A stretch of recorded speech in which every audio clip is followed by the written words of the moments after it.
सभी माता बहनों से निवेदन है, मुंबई का ये नाला सोपारा अपने आप में धन्य हो गया जब इतना बड़ा, इतना अच्छा धर्म का जागरण का परम पावन पवित्र कार्य चल रहा है।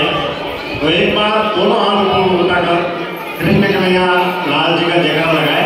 बोलिए कृष्ण कन्हैया लाल की, बोलिए माता पिता गुरुदेव की।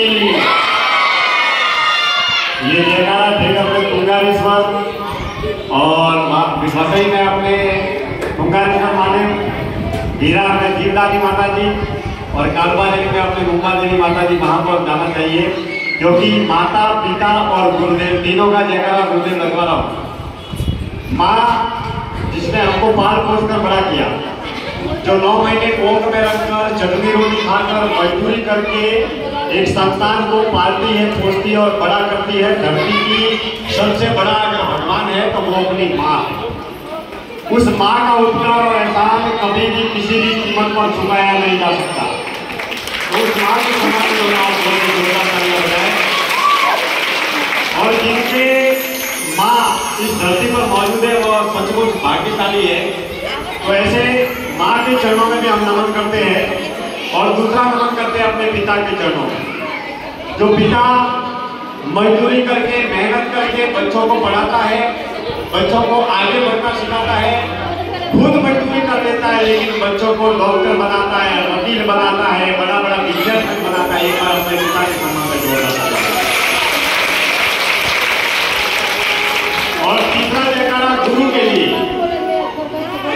हमारी जिंदगी 50 साल 60 साल 70 साल की है, कोई साथ में आएगा? कोई भी साथ में नहीं आएगा। भले ही आप लाखों करोड़ों रुपया कमा लो, खाली हाथ जाना है और खाली हाथ आना है। ये जो गुरुदेव हमारे बीच में फरमाने का गुरुदेव भोलानाथ जी महाराज इतना बढ़िया हमको ज्ञान दे रहे हैं, जिसके माध्यम से हम अपने परिवार का भला कर सके और इस 84 लाख योनियों में हमारा जो जीवन भटक रहा है उससे बेड़ा पार लगा सके। तो एक बार उस गुरुदेव के सम्मान में भी जोरदार करने लगा।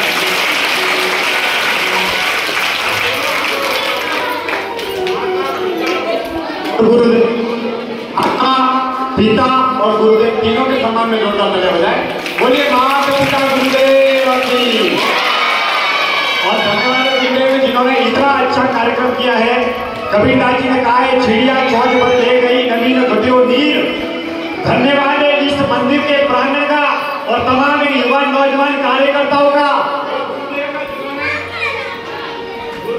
इन्होंने इतना अच्छा कार्यक्रम दमदार, जानदार, शानदार और यादगार कार्यक्रम इस कार्यक्रम को करने में जिन्होंने तन से मन से धन से जो सहयोग किया है, सचमुच आप धर्म जागरण का सबसे बड़ा कार्य कर रहे हैं। और यही कार्य हमारे परिवार को, हमारे समाज को, हमारे नन्हे मुन्ने बच्चों को धर्म से जोड़ने का कार्य कर रहे हैं।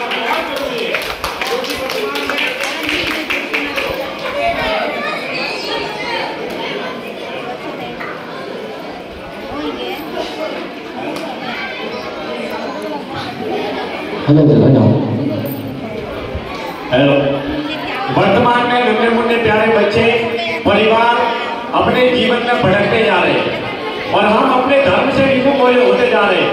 ऐसी स्थिति में इस मंदिर प्रांगण, नारेश्वर मंदिर का जो ये प्रांगण है और गुरुदेव ने इतना बढ़िया कार्यक्रम किया, एक बार इनके लिए भी जोरदार तालियां बजाइए। और इतना अच्छा कार्यक्रम, इतना दिव्य कार्यक्रम, बहुत होते हैं लेकिन दामन हमारा कभी नम नहीं होता। गुरुदेव के सानिध्य में ये 4 पंक्तियां कह रहा हूं, बहुत रोते हैं लेकिन दामन हमारा कभी नम नहीं होता। इन आंखों के बरसने का कोई मौसम नहीं होता। हजारों हजार दुश्मनों के बीच में महफूज रहते हैं क्योंकि गुरुदेव की दुआओं का खजाना कभी कम नहीं होता। और जब तक गुरुदेव का दुआओं का खजाना बरसता रहेगा, आप हमेशा आगे बढ़ते रहिए और अपने बच्चों को भी आगे बढ़ाइए, अपने परिवार को आगे बढ़ाइए, क्योंकि हमारे बच्चे जब आगे बढ़ेंगे, ये बेटियां, छोटी छोटी बेटियां इतने धर्म के संस्कार ले रही है, गीता का ज्ञान ले रही है, रामायण का ज्ञान ले रही है, गुरुदेव के आशीर्वाद से ये बच्चे जब आगे बढ़ेंगे तो इनको धर्म सिखाना बहुत जरूरी है। और जब ये बच्चे आगे बढ़ेंगे तो हमारे धर्म की रक्षा करेंगे। आज अगर आपके घर में अगर बेटी है तो वो साक्षात नव दुर्गा का अवतार है। माँ बाप सबसे ज्यादा कब रोते हैं? माँ बाप सबसे ज्यादा जब रोते हैं जिस बेटी को पाल पोस कर मानसिक बड़ा करते हैं। 9 महीने कोख में रखकर उसको कॉलेज पढ़ाते हैं, स्कूल पढ़ाते हैं। जब वो बेटी अपने घर से विदा होके ससुराल जाते हैं तब पत्थर दिल रखने वाले भी माँ बाप सिसक कर होते हैं, क्योंकि ये बेटियां साक्षात अपने घर में माँ दुर्गा का वास है। जिनके घर में बेटियां होती है वहां पर साक्षात सरस का वास होता है, वहां पर माँ दुर्गा का वास होता है। इसके लिए मेरी माता बहनों, इन बेटियों को खूब पढ़ाओ और पढ़ने के साथ में इनको संस्कार भी दो, हमारे धर्म के संस्कार, हमारे समाज के संस्कार। इन बच्चों को रोज मंदिर लेकर जाओ, इन बच्चों को गीता का ज्ञान दो, रामायण का ज्ञान दो। हमारे जो समाज की जितनी संस्कार की शालाएं हैं, बाल संस्कार शिविर है, राष्ट्रीय स्वयंसेवक संघ है, विश्व हिंदू परिषद है, ऐसी जो कथाएं होती है, गुरुदेव आज इतना बढ़िया कार्यक्रम कर रहे हैं। ये जो छोटे छोटे बच्चे तिलक लगा कर आ रहे हैं, ये हमारी संस्कृति है। बच्चों को कम से कम रोज तिलक लगाए, जरूर, ये तो जरूर करें, बच्चों को तिलक लगाने का कार्य जरूर करें, क्योंकि हमारी संस्कृति, हम घर से तो हम हिंदू है। बोले भारत माता की। दूसरा, धर्म से जोड़ने के लिए सुबह शाम हर रोज बच्चों को मंदिर दर्शन जरूर करवाए, सुबह करवाए या शाम करवाए, ताकि हमारे धर्म से हम जुड़े रहे। ये 4 पंक्तियां बेटियों के लिए कह रहा हूँ। ये बेटियां जब आगे बढ़ेगी तो हमारे समाज का नाम रोशन करेगी। और इन बच्चों को संस्कारवान कौन बनाएगा? एक जो परिवार में माँ होती है वही तो बच्चों को संस्कारवान बनाती है। एक पिता होता है, वो तो धंधा करता है, नौकरी करता है, रोजगार करता है, व्यापार करता है, लेकिन 24 घंटे आप अपने बच्चों के साथ में रहते हो। आज का समय बाहर का बहुत खराब है। इसके लिए जो अपने बच्चे हैं, बेटा हो या बेटी हो, उसके साथ में ऐसा रहो जैसे आप मित्र हो, आपस में ऐसे प्रेम से रहो। परिवार से बढ़कर कुछ भी नहीं है जीवन में। आप देश और दुनिया घूम लो, सबसे ज्यादा अपने परिवार को संभालो, अपना परिवार बढ़ेगा, अपने बच्चे हमेशा के लिए आगे बढ़ेगा। 4 पंक्तियां अपने बेटियों के लिए कराओ। ये बेटी है, इतनी बहुत बढ़िया तरीके से कथा सुन रही है। और एक बार गुरुदेव के सम्मान में भी जोरदार तालियां बजाएं। आपने इतना अच्छा कार्यक्रम किया है, और मेरे ख्याल से 12 महीने पहले मैं इस कथा में आया था, और आज इतना बढ़िया आनंद हमको मिल रहा है। बेटी क्या होती है और बेटा क्या होता है? अपने परिवार में बेटा भी होती है, बेटी भी होती है, लेकिन ये 4 पंक्तियां सुनना। रोती है बेटियां और हंसती है बेटियां, रोती है बेटियां और हंसती है बेटियां, माँ बाप के दिलों में बसती है बेटियां। अरे एक कुल का नाम रोशन करता है बेटा, मगर 2 कुल का नाम रोशन करती है बेटियां, 2 कुल का नाम रोशन करती है बेटियां। यही वो बेटियां है। इन बेटियों को खूब आगे बढ़ाए, ताकि अपना समाज आगे बढ़े और अपना हिंदू सनातन धर्म आगे बढ़े। ये 4 पंक्तियां और कह रहा हूं कि कंगन और रोली का श्रृंगार नहीं होता। एक भाई रक्षाबंधन के दिन अपनी बहन को याद करता है, और बहन भाई को याद करती है।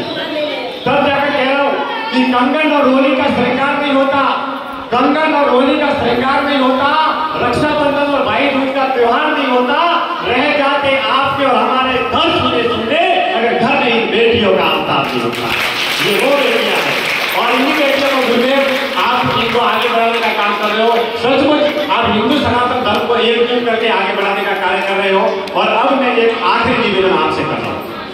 बासी, इतनी बढ़िया कथा चल रही है, माता बहनें, हमारे दादा पपारा के जितने भी बंधु हैं, माता बहनें इतना बढ़िया आनंद ले रही है। आज आपने धर्म के जागरण का सबसे बड़ा कार्य किया है, लेकिन इस जागरण में, इतने अच्छे कार्यक्रम में आप तन से, मन से, धन से कर पाओ तो तन से सेवा करके दीजिए, मन से कर पाओ तो मन से कीजिए, और धन से जितना भी दे पाओ, 50 रुपया, 100 रुपया, 500 रुपया, 1100 रुपया, इस कथा के महायज्ञ में हमारे आयोजकों को और गुरुदेव को सहयोग जरूर प्रदान करें, क्योंकि जीवन में कोई साथ में नहीं आएगा। हम जो हमारे हाथों से जो सेवा करेंगे समाज की, धर्म की, वही साथ में आएगा। और इस कथा में जिन महानुभावों ने जितना भी जो भी सहयोग किया, एक बार उनके लिए भी जोरदार लगे। बहुत अभिनंदन करती है। आज का ये शानदार कार्यक्रम गुरुदेव बहुत बढ़िया बना रहे हैं। किसी ने बहुत बढ़िया बात कही है कि इस जमीन और जागीर से तूने क्या पाया, क्या पाएगा। आसिफ, लाखों करोड़ों कमा लो, लेकिन कोई सामने आएगा? कोई नहीं आएगा। भले कितना ही पैसा कमा लो, लेकिन आप अपने हाथों से जो दान करोगे, सेवा करोगे, पुण्य करोगे, धर्म करोगे, वो मरने के बाद में भी आपके साथ में आएगा। इसके लिए जितना हो सके सेवा का कार्य जरूर करें, और धर्म के कार्य में तो सबसे पहले करें, और इस कथा के महायज्ञ में भी जरूर करें। किसी ने बहुत बढ़िया बात कही है कि इस जमीन और जागीर से तूने क्या पाया, क्या पाएगा। इस जमीन और जागीर से तूने क्या पाया, क्या पाएगा। खाली हाथ आया है यहीं पर पड़ा रह जाएगा। माटी का ये खूबसूरत पुतला एक दिन माटी में मिल जाएगा। अरे माना कि सिकंदर के हौसले तो आदि थे, मगर जब गया था दुनिया से दोनों हाथ खाली थे, दोनों हाथ खाली थे। इन दोनों हाथों से धर्म का काम करोगे, सेवा का काम करोगे, पुण्य का काम करोगे, वही गुरुदेव आपके साथ में आएगा और हमारे साथ में आएगा। एक बार गुरुदेव के लिए भी जोरदार ताली हो जाए। बहुत बहुत धन्यवाद। और आप सभी के निवेदन है बड़े भक्ति के साथ में, बड़े भाव के साथ में आनंद लीजिए। और हमारी जो नन्ही नन्ही बेटियां जो नाच रही है, अगर आपको गाना अच्छा लगे तो भाव करते की खूब करें, क्योंकि ये भक्ति का आनंद है। जीवन में जो भक्ति आप करोगे और जो सेवा का काम करोगे वही आपके साथ में आएगा। हमारे मंदिर प्रांगण में जितने भी कमेटी है आपको बहुत बहुत नमन करते हैं। इतना शानदार कार्यक्रम, इतना अच्छा कार्यक्रम आप सभी ने किया है। और ज्यादा नहीं ज्यादा अपने बच्चों को, बेटियों को, बहनों को इस कार्यक्रम में लेके आए, ताकि बहुत बढ़िया आनंद हो सके और बहुत बढ़िया कार्यक्रम की शोभा भी बढ़ सके और हमारे बच्चे धर्म से जुड़ सके। बोलिए कृष्ण कन्हैया लाल की, बोलिए माता पिता गुरुदेव की। एक बार जोरदार ताली बजाइए। अभी आनंद नहीं है। जिंदगी में कभी खुशी तो कभी कम होता है और तालियां बड़ी बजाते जिसके हाथों में दम होता है। राधे राधे, राधे राधे। क्या बात है।